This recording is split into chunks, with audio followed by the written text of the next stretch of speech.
देखिए हीर एक्सप्रेस 12 सितंबर से आपके नजदीकी सिनेमा घरों में।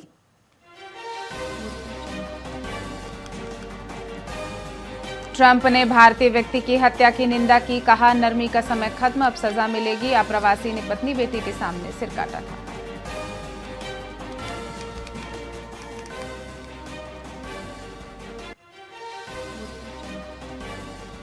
पूर्व मुख्य निर्वाचन आयुक्त बोले, राहुल के आरोपों की जांच हो, इलेक्शन कमीशन अपमान कर रहा, एसआईआर मधुमक्खी के छत्ते में हाथ डालने जैसा।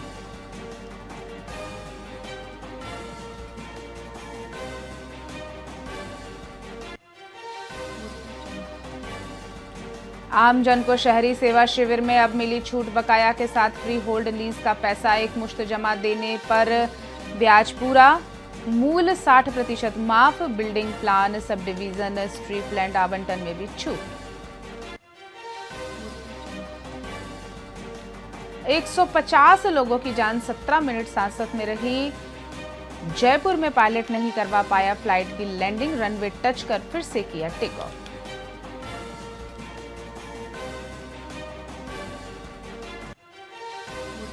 जयपुर में सुनील शेट्टी बोले, बचपन से रही रहा एनर्जेटिक, काम करने की आदत रही, मेरी सक्सेस का क्रेडिट मेरी टीम को मिलना चाहिए।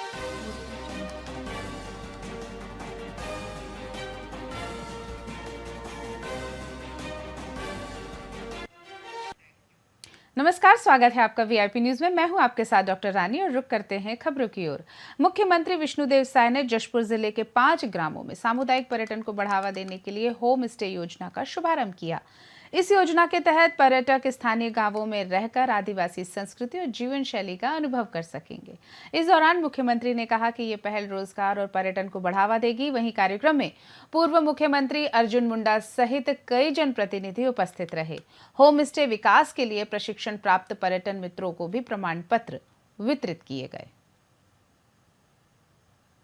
तो हम कैलाश गुफा का फाल को सबसे बड़ा फाल मानते थे, लेकिन एक कोई नाम ली उससे भी बड़ा वाटरफॉल है। तो ऐसा अनेक दर्शनीय स्थल है, वाटरफॉल है, इस सबको पर्यटन के हिसाब से हम लोग आगे बढ़ाएंगे।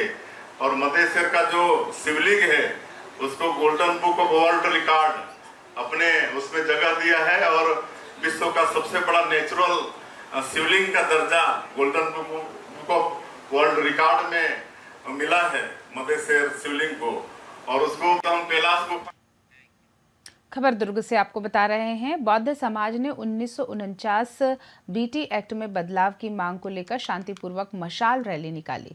इस रैली में हजारों अनुयायियों ने हिस्सा लिया। साथ ही पिछले 12 फरवरी से देश भर में बिहार के महाबोधि महाविहार में बौद्ध समाज को पूर्ण अधिकार देने की मांग पर धरना जारी है। समाज ने सरकार को चेतावनी दी है कि अगर उनकी मांगें नहीं मानी गई तो वे उग्र आंदोलन करेंगे और सड़क व रेल जाम करेंगे।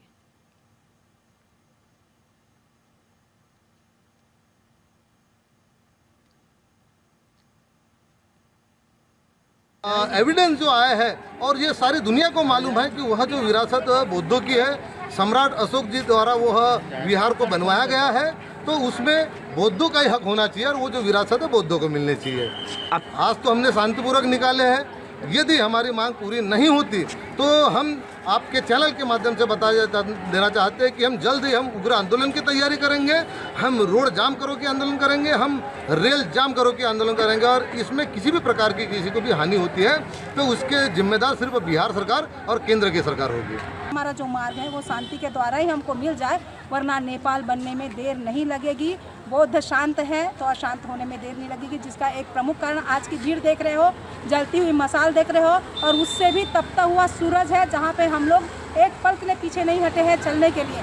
अपना पसीना बहाते हुए चले हैं सरकार को दिखाने के लिए कि सरकार होश में आओ, नीतीश सरकार होश में आओ, प्रधानमंत्री होश में आओ। आपके चैनल के माध्यम से राज्य से लेके पंचायत से लेके केंद्र तक की सरकार को आगाह करना चाहते कि वो होश में आओ, वरना नेपाल दूर नहीं है। जैसे नेपाल में हुआ है वैसी भून दिया जाएगा। ये कहना चाहेंगे कि बहुत बहुत साधुवाद कि आप लोग बहुत अच्छे से आज की जो हमारी रैली है वो आप कवर कर रहे हैं, और साथ में आप पूरी दुनिया को बताना चाह रहे हैं कि देखिए हम हमारे जो धर्म स्थल है, जो धर्म स्थल, उसके लिए हम लोग इतना संघर्ष कर रहे हैं। और देखिए तो सरकार के कानों में जूं नहीं लग रही है, तो हमको किसी भी हालत में, ये तो अभी हमारी अंगड़ाई है, आगे और लड़ाइए, तो हम बिल्कुल इसको बहुत आगे लेके जाएंगे। सक्ती जिले में 8 साल की बच्ची के साथ दुष्कर्म की घटना सामने आई है। आपको बता दें कि बच्ची जब घर पर अकेली थी तब उस वक्त 45 वर्षीय व्यक्ति उसे बहला फुसलाकर अपने साथ ले गया। आरोपी ने अपने घर ले जाकर बच्ची के साथ दुष्कर्म किया। वहीं घटना के बाद बच्ची ने रोते हुए अपने परिजनों को पूरी बात बताई, जिसके बाद उन्होंने पुलिस में शिकायत दर्ज कराई और आरोपी दुजराम सोनवानी को गिरफ्तार कर लिया गया है।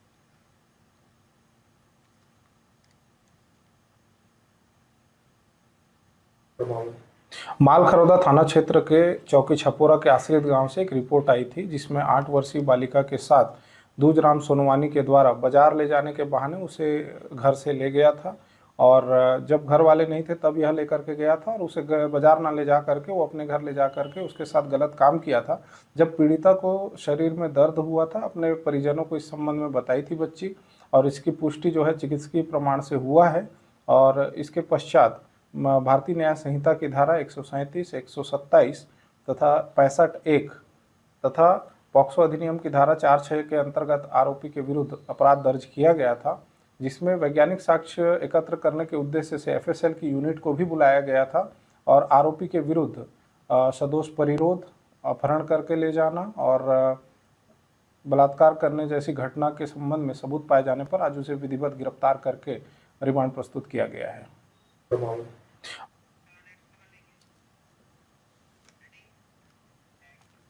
बेमेतरा के ग्राम पंचायत उमरिया की सेवा सहकारी समिति में बड़े आर्थिक और प्रशासनिक घोटालों का मामला उजागर हुआ है। किसानों ने प्राधिकृत अधिकारी मोहित साहू और प्रभारी प्रबंधक मुकेश चंद्राकर पर गंभीर आरोप लगाए हैं।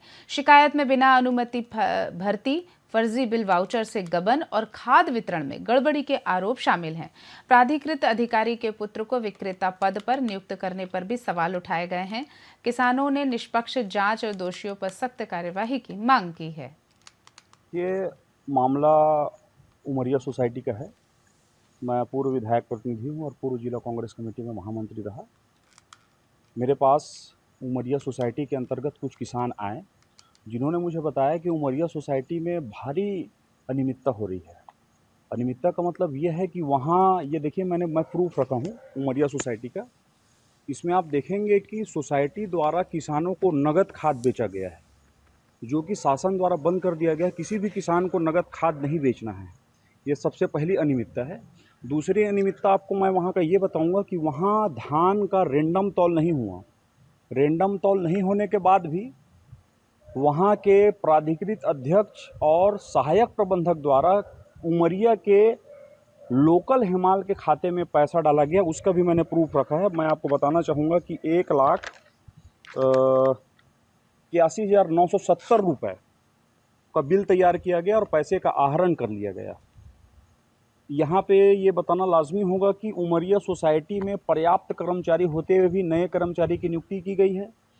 प्राधिकृत अध्यक्ष ने अपने कुटुंब के ही एक व्यक्ति को सोसाइटी में कर्मचारी के रूप में नियुक्त किया है, जबकि वहाँ दैनिक कर्मचारी पर्याप्त रूप में हैं। ये सभी मामला सेवा सहकारी अधिनियम के विरुद्ध हैं। उमरिया समिति के प्रबंधन के विरुद्ध जो है शिकायत मुझे प्राप्त हुई है, उसकी जांच करने के लिए हमने जांच अधिकारी नियुक्त कर दिया है। उन्हें चूँकि शिकायत में कई बिंदु हैं और कई लोगों के द्वारा सम्मिलित रूप से किया गया है, इसलिए हमने उन्हें थोड़ा समय पर्याप्त रूप से दिया और गंभीरता से जांच करने के लिए निर्देशित किया हूँ। उन्होंने समय मांगा और उन्होंने अपनी प्रक्रिया प्रारंभ कर दी है। ये मामला उमरिया सोसाइटी का है।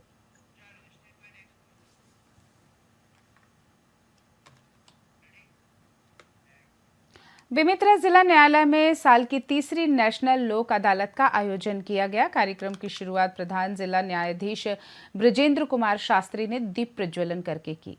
साथ ही लोक अदालत में 9 खंडपीठों के माध्यम से कुल 9,477 प्रकरणों की सुनवाई की गई। समझौते के जरिए 3,54 लाख रुपए से ज्यादा की राशि वसूली गई।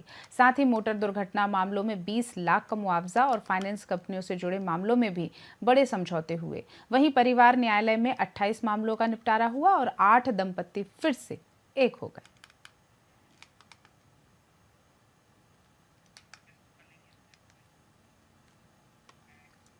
बिलासपुर में confederation of all India traders यानी कैट 3 आयोजन यूथ विंग ने किया, जिसमें युवा व्यवसायियों ने अपने अपने व्यवसाय और व्यापार के विकास विस्तार का विवरण दिया।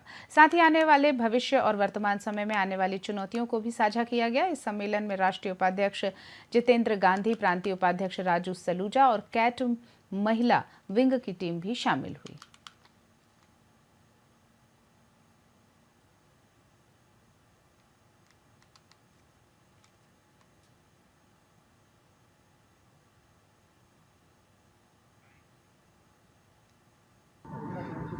ये हमारी बिज़नेस 3.0 की तीसरी बैठक है, जिसे हमारे यूथ विंग द्वारा कराया गया। पहले की 2 बैठक, जो पहली बैठक थी हमारी, वो समझिए कि एक एजुकेशनल स्लॉट था। हमने हमारे व्यापारियों को कैसे कनेक्ट हों एक दूसरे से और अपनी नेटवर्किंग कैसे बढ़ाएं, उनके बारे में बताया। दूसरे सेक्टर में हमने एक एजुकेशन चैप्टर चलाया कि आप एक दूसरे को कैसे कनेक्ट और कैसे रिफ़र कर सकते हैं, और बताया कि आप रिफ़र करेंगे तो व्यापार कैसे बढ़ता है। बहुत ही निश्चित रूप से फ़ायदा होगा। हमारे सब जितने कैट के सदस्य हैं काफ़ी संतुष्ट हैं। आपस में एक दूसरे का व्यवसाय जानने का मौका मिला, एक दूसरे से व्यवसाय करने का हमको अवसर मिला है, और एक दूसरे को भविष्य में जिनका बिजनेस क्या है, जो हमको मालूम नहीं था कि हमारे कैट के सदस्य इनका बिजनेस क्या है, आज उनको जानकारी हुई है और निश्चित रूप से उसका लाभ कैट के सदस्यों को मिलेगा। कुछ नई चीज़ें हमने, जैसे हम आज के यूथ हैं तो हम ट्रैवलिंग बहुत ज़्यादा करते हैं, तो हर बड़े सिटियों की, मेट्रोपोलियन सिटीज़ की, हम अपने शहर में क्या जिस चीज़ की जो ज़रूरत है हम उसको यहाँ तक लेकर आते हैं, और यहाँ के लोगों में खासा उत्साह और प्यार देखने को मिलता है उस चीज़ को लेकर। मेरे हिसाब से आज के समय में सोशल मीडिया केवल यूथ के लिए नहीं है, बल्कि हर एक एज ग्रुप के लिए हो गया है, क्योंकि हर किसी के हाथ में एक स्मार्टफ़ोन है और वो अपना मैक्सिमम टाइम स्मार्टफोन में कुछ ना कुछ एक्टिविटी करते हुए निकाल रहा है। तो क्यों ना हम उस स्मार्टफोन में उस समय को हैक कर लें और अपना कोई वीडियो या फ़ोटो या ग्राफिकल या रील या यूट्यूब शॉर्ट्स उसको दिखा दें। खबरों में फिलहाल इतना ही। आप देखते रहिए VIP न्यूज़। नमस्कार।